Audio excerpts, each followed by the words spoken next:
Think about this scenario. Look at my videos. Look at how they control the still images. They edit the hardware, you know, before they send the phone in the mail. They set me up to get phones that are rigged, and they covertly edit my videos in various ways, and they fume and they poison me, and they use technology to change my mannerisms. Women are quite often dressed in a sexy manner, and in many ways when you're attractive women, it's hard not to dress in a sexy manner for more than one reason, okay? Part of it is you're just naturally sexy, right? And so many of them are part of PSYOP units, and they're there to mock, they're there to provoke, they're there to persecute me. And their parents, some of these gang stalkers are older people. They also persecute me. They brought out the incel arguments to say, hey, he's an incel if he's to argue that people who obey corporate people who are psychopaths and child molesters and all kinds of horrible people, narcissists, greedy scum, responsible for the state of the world, okay, that if you were to argue that they have demonstrated such bad judgment that they should lose sovereignty over their body, that you must be an incel because women don't owe you anything. Really? Who got society to stand up? Was it corporate ninnies? Was it scientists? Was it politicians? Was it rich people? No. It was the Royal African Falcon Martial Art Order. There wouldn't be human beings in the first place if it wasn't for people like me.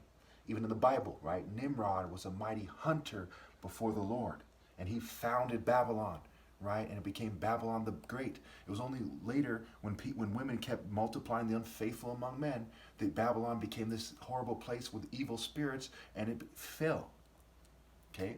And that is also the story of human history, as Babylon's system is said to take over the world, the global system, okay? And attractive women were instrumental to the point where it's said to be a whore riding a beast, okay? A harlot, the mother of harlots, right? The mother of prostitutes and abominations. So as they take on this mentality and mock me, and women pretend to be Christians and they shun me for corporate scum, okay? They should be flogged. Obviously, it's not going to happen, but this is what should happen. That's not going to happen because society is evil and other guys aren't capable of making the right call in the face of adversity.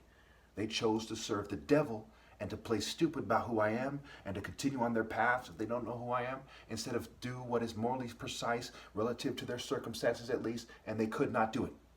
They could not face adversity, carry the cross, and get screened out. Okay, they don't deserve even mediocre positions. And women don't deserve sovereignty over their body.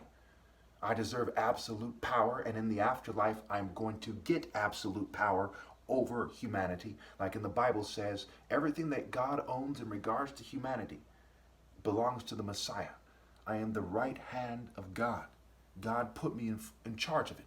The parable of the 10 minas. Okay? God made me the top martial artist ever. I masterfully moved through life while everyone's playing stupid about what I've done. Okay? I made the 10 minas grow. The throne, the King of Kings throne, belongs to me. No one in the history of humanity has served God better than I have, and no one ever will. I am the King of Kings. Of all the kings of righteousness, I am the King of Kings. No woman has a right to reject me. No woman has a right to communicate anything but immediate receptivity and a willingness to date me and obey God through me. When they don't, they're in rebellion. And look what they've been doing while they're in rebellion.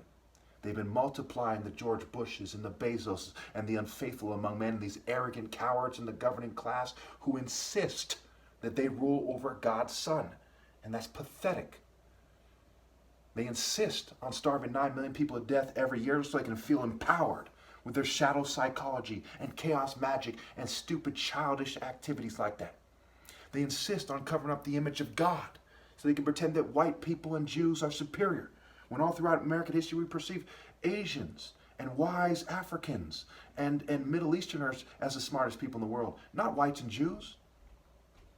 Okay? They want you to believe that they have the superior athletic stock. When we perceive black, well, I'm out of time. You go.